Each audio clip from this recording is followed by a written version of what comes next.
Gen Z said like this, clock it. Yes, clock it at Ethia official YouTube channel. You're welcome at Ethia official YouTube channel. A channel where we will be sharing a lot about life experience, life lessons, message of that. Bwe ng'oli eyo ng'owulira olina ky'oyitamu, wulira olina ky'oyitamu, oba olina kye wayitamu, olina that you want to let it out. Ethia official got your back. And before we go further, kano kankagyewo bukyali tuleme okutuuka eyo mu maaso ate akagamba oyo naakola biki, tujja kuba tumixinga two languages, Luganda and English. Where Luganda refuses, nga English eyingirawo. Oluzungu we lugaanira, Oluganda luyingirawo. Yes.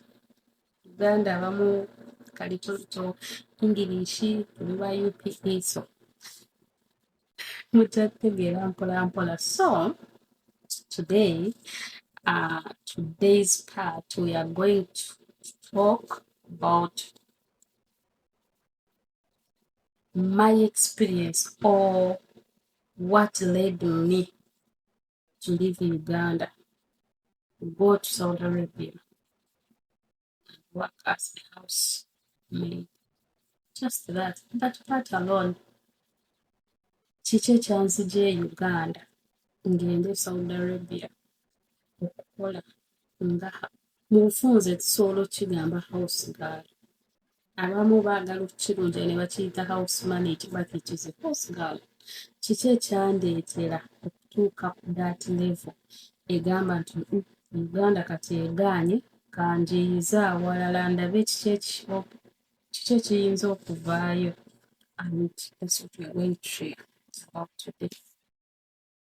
To start, for starters, ngenda kutumira buli Kadama ng'oli eyo nga you are a graduate and right now you are working as a Kadama, you are working as a house manager, you are working as a house girl.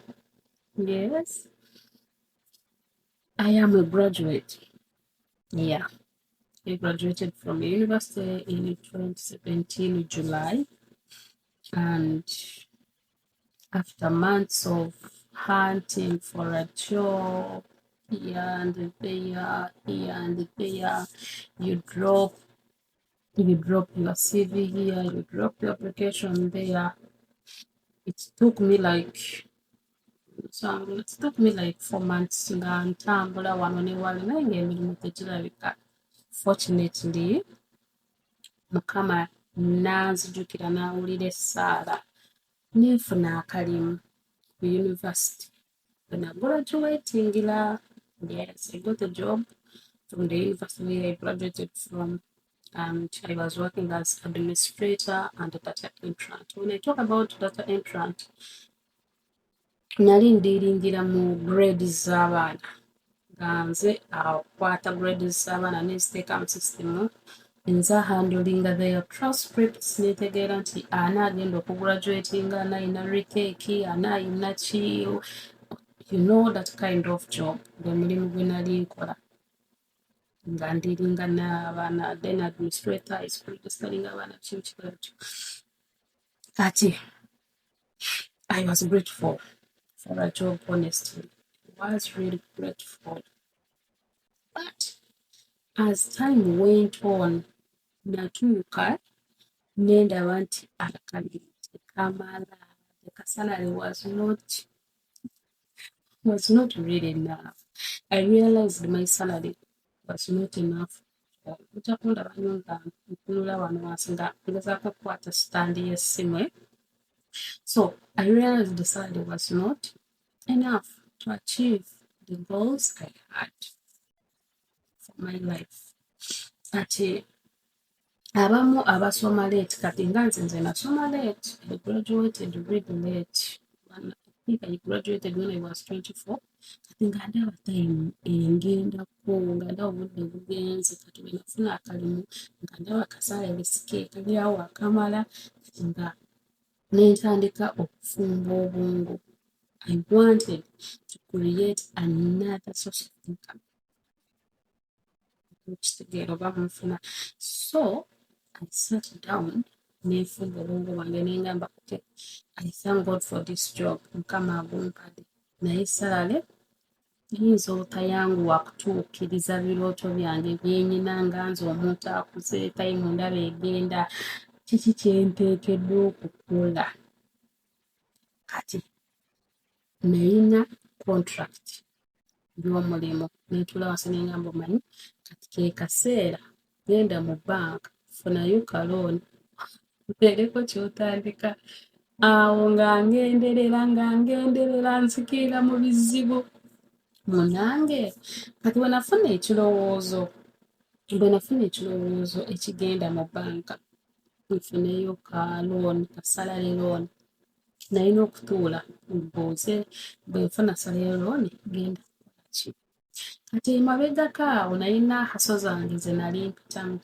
Waliwo omukyala gwe nali manyi twali tumuyita Anti Masi, yali addiiringira nnyo mu ndiwoota, ab'e Kampala tumanyi endiwoota kati bino omwezi addiiringira mu ndiwoota z'abaana, oguddako n'addiiringira mu masuuka, oguddako n'addiiringira mu bintu by'abantu abakulu, you know. So I was like, let me contact Auntie Masi, mubuuze kiki kyensobola. Remember, omulimu ku university, I am busy with students and what.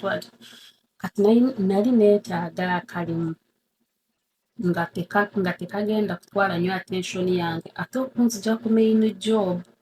Kati bwe nakobera Auntie Masi n'angamba omanyi engeri gy'oli busy ku university, funayo business nga tegenda kwetaagisa time yo yonna. N'angamba omanyi genda mu masuuka. Munange nga nange saalwa nga nsituka nga ngenda banka nsijayo akasente nga Auntie Masi antwale eyo bino nga tuzuubula amasuuka ne duvets.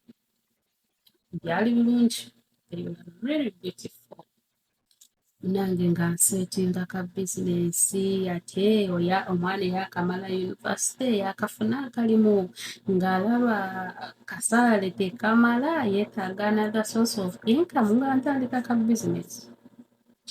Kati saagenda mu dduuka, nafunayo container nga nina okupangisa container, nga container w'ekitadde nawo wakupangisa. Teekawo masuuka, omwezi ogusooka saakolayo yadde n'ekikumi, omwezi ogwokubiri saakolayo n'ekikumi, n'enyingira omwezi ogwokusatu. Eri salary bagitema, ate yeesasula rent ow'ewaka, ate ye catering owa wano, ate nga kosa edduuka nali nditaddemu omuwala. Kasalary ke kasasula omuwala ali mu dduuka, kasalary ke kasasula bills ewaka w'ensula, kasalary ke kandiisa, kasalary ke kasasula looni. Olaba ebizibu bwenyingire mu bizibu. Omwezi ogwokusatu nga sikoze, ng'amasuuka gatudde awo gantunuulira, nga n'edduve ziri awo zintunuulira, nga nina era okutuula bupyanjiye, nga nina okufumba omutwe. Honestly speaking, the business did not work out the way I hoped for. It did not work at all the way I hoped. Didn't even get like 50,000 Ugandan shillings. Ne binsobera ne ngamba nze neesiima ifiya okulemererwa, at least nyonoona, nze saagala kulemererwa. Kuba natuula ne neebuuza what was the main reason lwaki natandika kano ka side hustle. Nali njagala kwongera source of income yange kuba salary already gye nali nfuna yali teemala. Neneebuuza kati bw'enaagireka neefa nenjiviirako ddala, kati ekigendererwa kyange nja kuba amaze okukituukiriza nti nedda, kiki kyenteekeddwa okukola, kusala magezi malala nga nziramu nga njiiya obwongo. Banka etwala ssente, salary sikyalina nange zindabirira, nga munange ng'obwongo bungamba funayo manerenda akuwole akasente okyuse bizinensi. Kati nga nfuna plan ekyusa bizinensi, ngeri byonna ngezaako bikola. I was trying to recover the money I borrowed to start a business.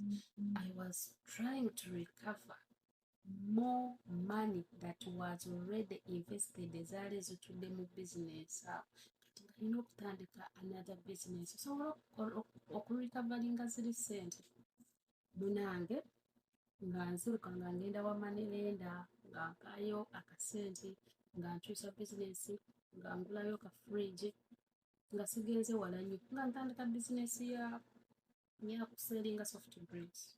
Honestly speaking, the business showed promise.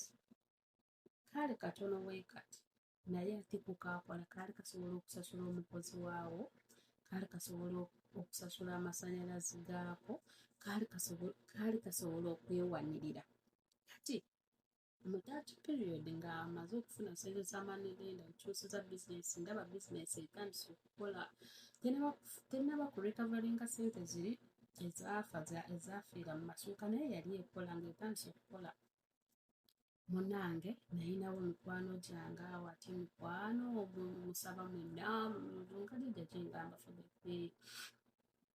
sente bwati yogera ne manerenda eyakuwa akasente naffe atuwa akasente kanange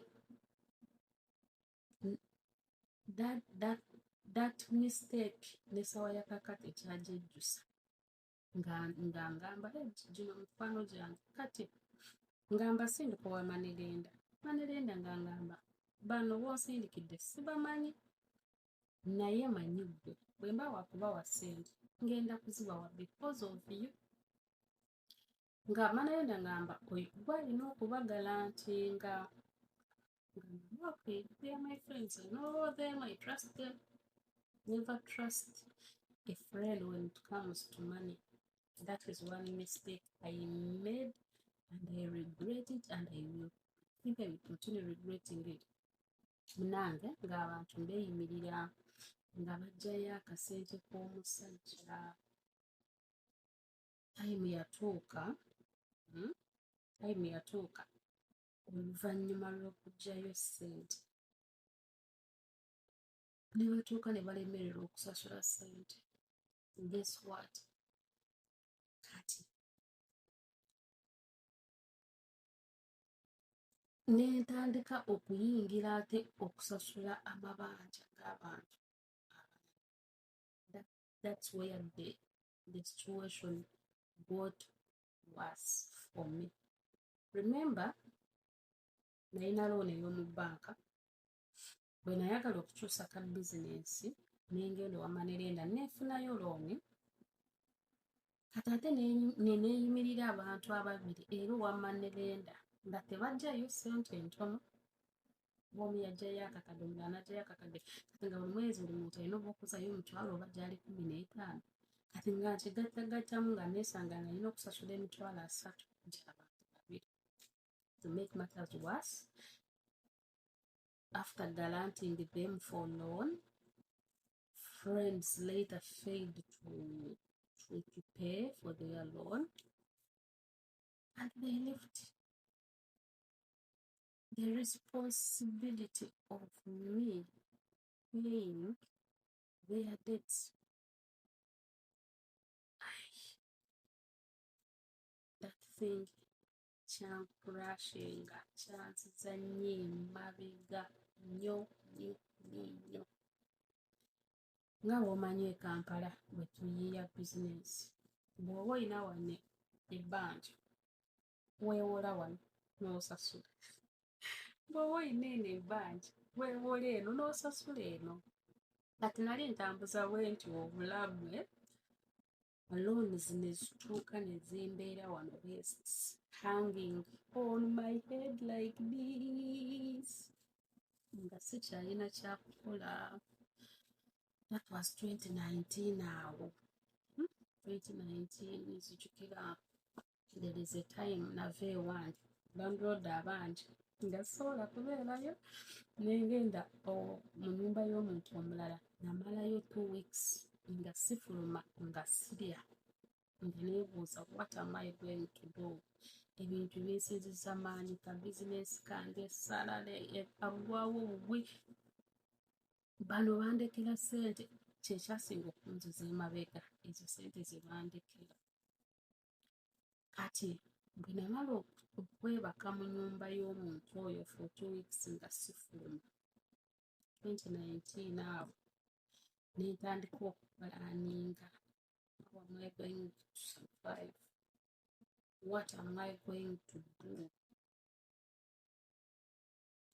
Kati in that period nga nkyayiiya amagezi ntandise okutambula kati nga ngezaako okunoonya banki endala mwe awo mu period eyo ate covid neeyingirawo. That was covid yajja mu 2019 December around there, yatandikawo mu December.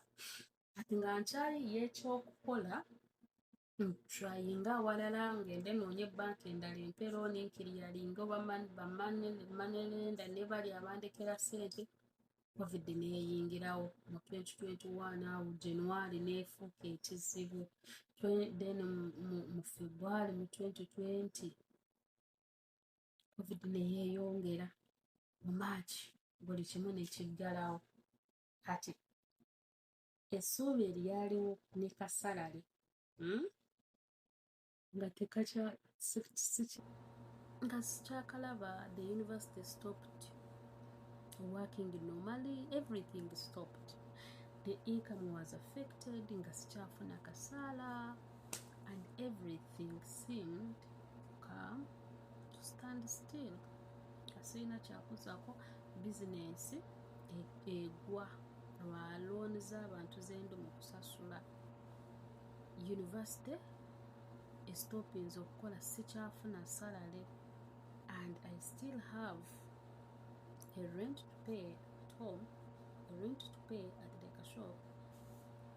Nina loan z'abali abantu beneeyimirira okusasula, nina eyange yennyini ey'okusasula ey'omu banka n'eno ey'owamanelenda. Kati I found myself loans hanging over my head like this. I felt trapped, trust me. Nawulira nga buli kimu kineetodde. Wali obaddeko nga oli awulira omuguwa gukwetolodde, gusibye emikono, gusibye amagulu nga tokyalina kyakola. Guys, that was the time I started thinking seriously about working abroad, okufuluma. Yenga nagamba bino graduate bisooke bidde wabbali, mboba nali nkozeeko mu ofiisi bisooke bidde wabbali, buli kimu neetandika okkyejjako. I had to think about opportunities kuba twabeeranga oboogera era Saudi Arabia batwala abawala okubeerere, tewetaaga kusasula ssente, you know. So neetandika okulowooza such opportunities. And I started, like, you know, being there, and then you began to see the opportunity in Saudi Arabia as a chance to clear all your debts, a chance to rebuild your life, hopefully to create a better future. That's how it was. When I tandika okulowooza okufuluma okugenda okukola Saudi Arabia, ebyo bye nalabira ddala nti going there nga sisasudde kasente kijja kunyambako ku rebuilding my life, maybe to create a better future for my life. Kuba already nali manyi covid eyingiddewo, tewakyali mirimu, ate n'emirimu gya Uganda okutambula kufuna omulimu kiyinza okutwalira omwaka mulamba. Kati nengamba wano nkyakola ki wano? What am I still doing here seriously? Obwongo nembwebasa bulungi nengamba okay, it is high time to face the world the way it is. Eyali graduate, omuntu graduate degree holder, omuntu eyali nga you are a graduate degree holder, kuzeeko mu office you administrator, and then here you are thinking of going to another country and work as a housemaid. It wasn't easy for me, trust me. It was not easy at all. Naye, it was not easy for me. It was not a decision I had planned for my life. University administrator, data entrant, going and work as a Kadama, kugamba kyasooka okunkuba wala naye nga sirina kyakukola, nabyo sirina kyakukola. Circumstances, financial struggles, the challenges really pushed me consider different. I had nothing to. I had to put all those things, university administrator first go aside. A graduate first go aside. The circumstances, the challenges I faced, the struggles, pressure struggles I faced pushed me consider a better way of getting out of financial struggles. That's how I reconsidered my life to go and work in Saudi Arabia without minding what kind of job I am going to do there. That time, what I was thinking is, how am I going to clear those debts? How am I going to settle money lender? How am I going to settle this bank loan? How am I going to rebuild my life again with these challenges here, struggles here, COVID, what?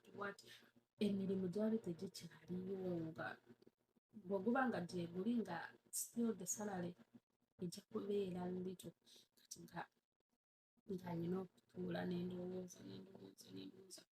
And finally, I decided, I was like, with all these struggles, with all these challenges, I don't think I can settle here in Uganda and I build my life again. Nga siraba wawa wonna wengenda otandike.